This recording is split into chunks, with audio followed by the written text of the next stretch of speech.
Greetings. In this video, we're going to have a look at stock transfers inside CRM.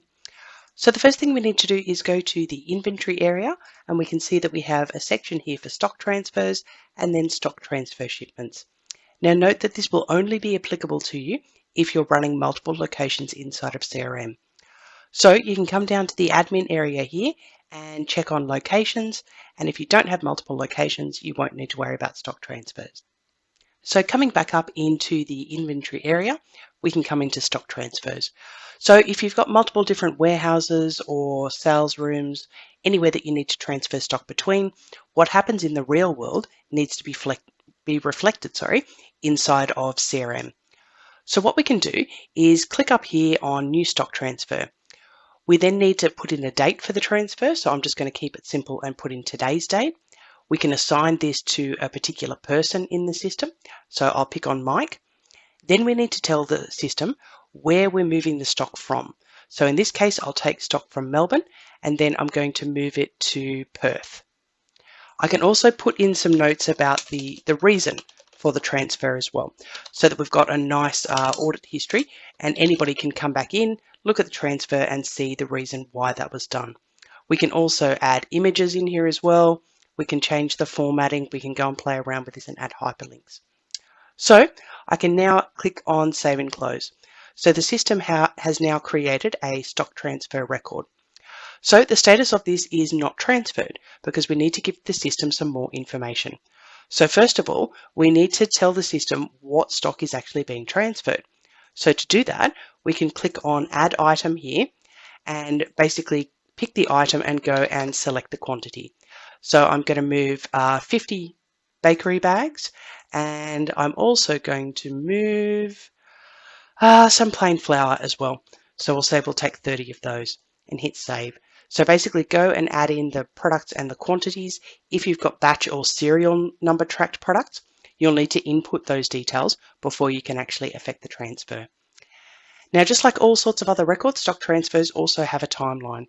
So we can put notes, we can put calls, tasks, emails, SMS, all the usual activities on here. We've also got a shipments tab. So underneath stock transfers on the menu, you'll see that there is stock transfer shipments. So there's the stock transfer itself and then the shipment that actually executes that transfer. So what you can have is multiple shipments. So for example, if the plain flour is ready to go today, I can have a shipment and send the 30 over. I could then have a second shipment to send the paper bags at a later date in time. So I can basically break this up across as many shipments as I like and view them all from the shipments tab, and also see everything in the system from the stock transfer shipments area. So what we need to do to progress this is click on the shipment button here, and we've got two options. So if everything's already come and gone, so somebody's put it into a ute and driven it between locations and it's done, we can just mark it off as completed. So that will take the stock out of stock in Melbourne, put it into stock in Perth, and basically execute that transaction between those two locations. If we want to generate shipments so that we can track them and break things up, we can click here on Generate Shipment. So what that's done is created a shipment record and linked that back to our stock transfer.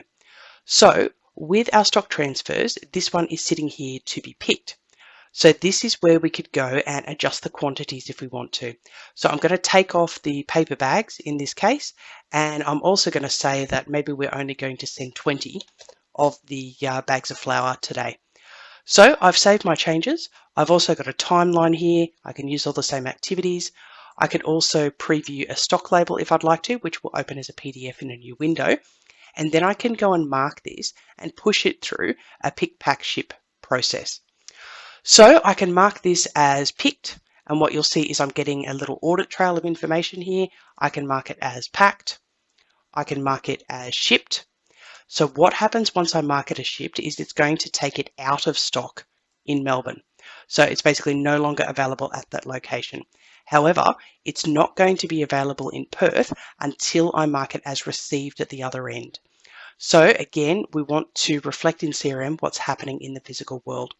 So once this has been received at the Perth end, we can basically say that, okay, that has now been received, that's been done. So it's gone out of stock in Melbourne, into stock in Perth, and it's available to sell from that point.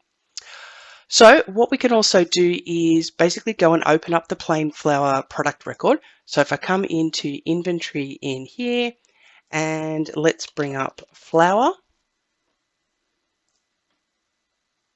So in here, we've got a tab called stock movement. So anything that you've got as track stocked, you've got this tab.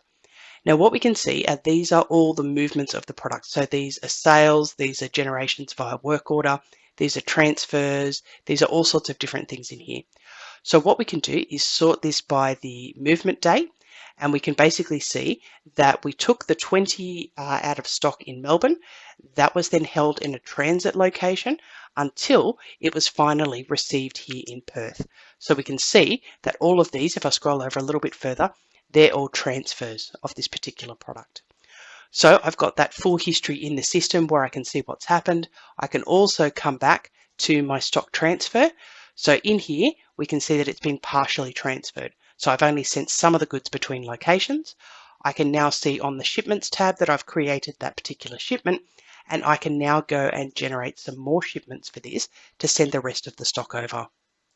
So what we can also see in the system is if we come back to stock transfers, we've now got a full history of all of the transfers, where it went from, when it went to, and whether or not it's been completely transferred, partially transferred, not transferred at all, etc. In the stock transfer shipments area in here, we've got all of the shipments associated with those transfers and whether or not it's been received, to be picked, so basically where it's up to in the cycle. So what it's a good idea to have is basically a couple of filters and layouts in the system so that you can break these shipments down by what's been received, what hasn't, what's been picked, etc. So that you've basically got nice clean workflow lists in the system that tell you what's up to where and what needs to be done each day. And the same for stock transfers. I'd probably have a couple of different filters and layouts in the system for different shipment statuses and also different from and to location combinations as well. So that is stock transfers in CRM.